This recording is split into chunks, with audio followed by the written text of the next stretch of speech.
예, 안녕하십니까. 저는 젊은 의사 협의체 공동대표 36대 그리고 37대 대한공중보건의사 협의회 회장을 맡고 있는 신정환입니다.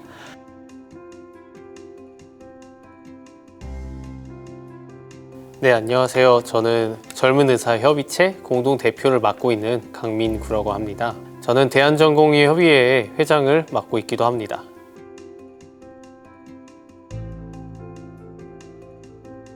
네, 안녕하세요. 저는 젊은 의사협의체 공동대표를 맡게 된 서연주라고 합니다. 저는 현재는 서울특별시 의사회 정책이사를 맡고 있고 내과 전문의입니다.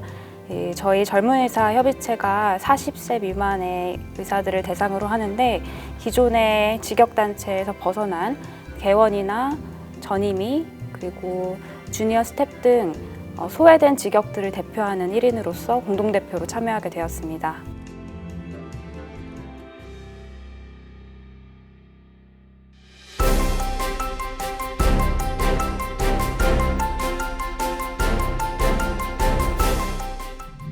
저는 이제 젊은 의사들의 목소리가 충분히 전달되지 않는 그런 구조라고 생각을 합니다. 의사 결정 과정에서 젊은 의사들이 차지하고 있는 정도가 그 수에 비해서 매우 적다라고 생각합니다. 전체 의사 수에서 전공이라든지 공중보건의 및 이제 40세 미만의 의사들의 수는 정말 만만치 않습니다. 그에 비해서 그들의 관심 갖는 의제라든지 그들의 권익 향상이 실제로 이루어지느냐 를 생각해 봤을 때 그거는 좀 그렇지 않다라고 저는 생각이 듭니다. 처우는 사실 과거부터 조금씩은 나아지고 있기는 하지만은 그 틀은 크게 변하지 않습니다. 왜 그러냐면은 전공이든 의대생이든 공중보건이든 전임이든 모두 그 사회적인 약자인데요. 사실 그 이유는 그 이후만을 바라보면서 살기 때문이라고 생각을 합니다. 그래서 이러한 구조와 시스템 자체가 좀 변해야 되지 않나 저는 이렇게 말씀드리고 싶습니다.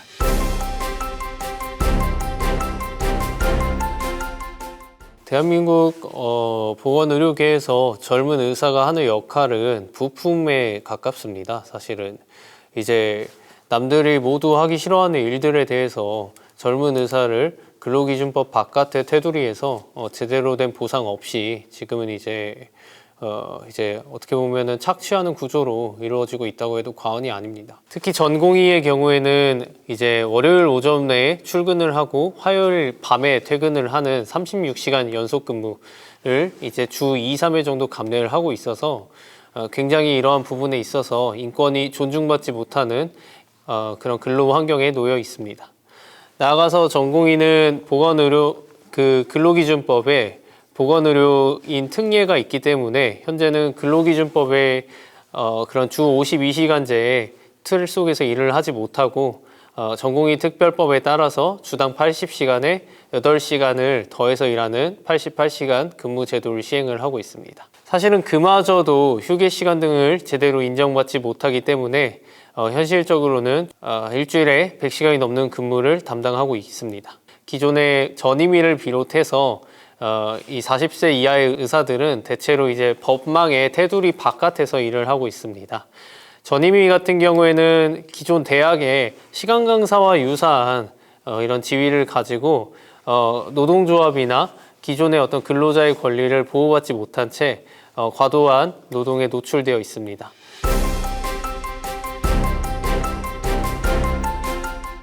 우리나라 보건의료 현장에서 젊은 의사들의 위치는 저는 각자 도생해야 하는 상태라고 생각합니다. 전공의 시절에 받았던 수련 프로그램이나 그리고 그 이후 전문의를 취득한 후에 진로 탐색 그리고 각자의 위치에서 일을 하게 되는 과정에서 체계적인 수련 과정이 부족하기 때문에 모든 상황에 다 각자 도생해서 각자 배워서 적응해 나가야 되는 그 어려움 속에 저희가 살고 있습니다. 전공의 이후의 직군들, 전임이나 주니어 스텝, 봉직의 같은 젊은 의사들은 전공의법의 테두리에서 벗어나서 또 다른 사각지대에 놓여 있는 것이 현실입니다.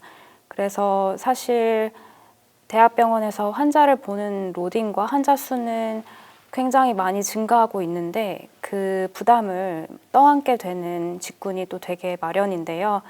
이에 대한 앞으로의 근무 환경 그리고 근무 여건 개선 등도 같이 동반되어야 대한민국 의료가 조금 더 지속 가능하고 단단한 틀을 잡을 수 있을 것이라고 생각합니다.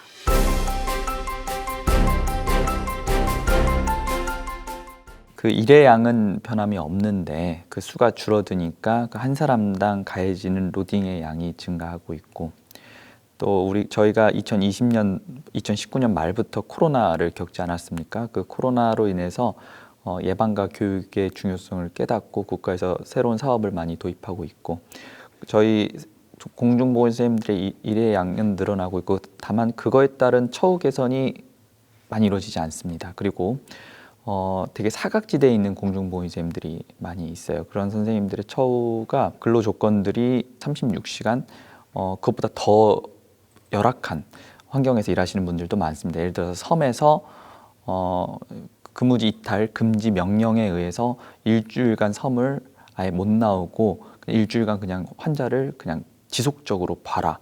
그런 분들은 24시간 그냥 대기입니다. 그래서 그런 정도로 이제 처우가 안 좋은 분들이 있고요.